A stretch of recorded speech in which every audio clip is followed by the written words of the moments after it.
yaitu di mata kuliah konsep dasar ilmu geografi. Kali ini kita akan membahas tentang aktivitas manusia di dalam ruangnya, yaitu aktivitas manusia di dalam ruang mencerminkan bagaimana manusia berinteraksi dengan lingkungan sekitar dan sesama dalam suatu wilayah tertentu. Ruang di sini bukan hanya tempat fisik, tetapi juga meliputi dimensi sosial, ekonomi, politik, dan budaya. Yang pertama, kita akan membahas ruang dan aktivitas sosial. Aktivitas sosial manusia di suatu ruang dapat melibatkan interaksi sosial, kegiatan ekonomi, politik, dan budaya. Misalnya, dalam lingkungan persekolahan, aktivitas lebih kompleks dan bersifat heterogen dan melibatkan banyak lembaga sosial. Yang kedua, itu kita akan membahas tentang pengaruh kondisi geografi. Topografi, iklim, sumber daya alam, serta geografi mempengaruhi jenis aktivitas manusia di suatu ruangan. Misalnya, daerah pegunungan memiliki pola aktivitas yang berbeda dengan daerah yang dataran rendah.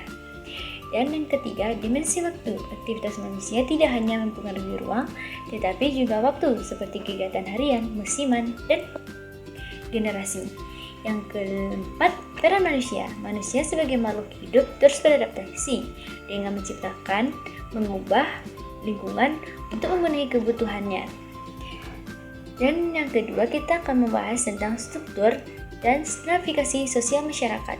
Struktur sosial adalah pola hubungan sosial yang bersifat relatif, stabil, dan berulang antara individu dan kelompok dalam masyarakat.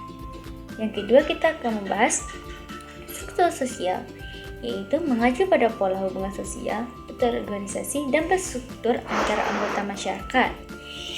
Yang ketiga, yaitu stratifikasi sosial, merupakan pembagian masyarakat ke dalam lapisan-lapisan sosial masyarakat berdasarkan kriteria seperti kekayaan, kekuasaan, dan kehormatan.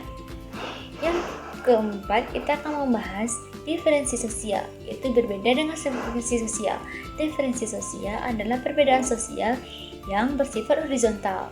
Dan yang kelima, fungsi stratifikasi, yaitu menentukan peran dan status sosial tertentu individu, menjaga ketentuan aturan sosial, dan menjadi dasar mekanisme pengendalian sosial dalam masyarakat. Stratifikasi sosial menyebabkan adanya kelompok sosial yang berbeda kedudukannya, dan ini juga mempengaruhi interaksi sosial antara masyarakat serta distribusi sumber daya alam dan kelimpahannya. Mungkin di pertemuan ini hanya itu saja yang dapat saya jelaskan. Sampai jumpa di pertemuan selanjutnya. Dadah semua.